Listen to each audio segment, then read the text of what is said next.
اسمعني كويس. في حد حواليك لابس قناع الصحبة، بيضحك لك وبيقولك أنا جنبك، بس الحقيقة هو أفعى بتمتص طاقتك من غير ما تحس.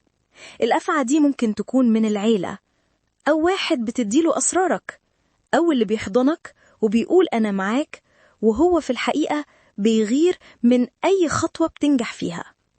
عارف ليه حياتك وقفت فترة؟ ليه رزقك بقى بطيء؟ ليه صحابك بقوا يقلوا؟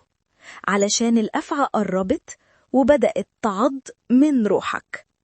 الكروت بتقول إنك حسيت بده قبل كده، حسيت إن في وشين، واحد قدامك وواحد ورا ظهرك. بس اسمع كمان، الكون مش سايبك لوحدك، انت محمي بنور عالي، نور رباني بيكشف لك مين عدوك. الأفعى حاولت توقفك، بس بركتك جاية ورزقك راجع، وفي شخص جديد هيظهر، شخص صادق مش بياخد منك، بالعكس هيديك دعم وطاقة وهيمشي معاك في طريق النجاح. بس في تحذير، ما تقولش أسرارك لحد، ما تديش مفتاح حياتك للي مش شايله بأمان.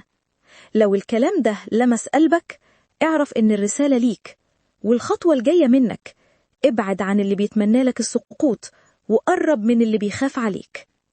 الأفهى هتنكشف قريب، ولما يحصل كده حياتك هتتفتح والرزق هيجري ليك. خليك صاحي، الحماية حواليك، والمكر بيرجع لصحابه.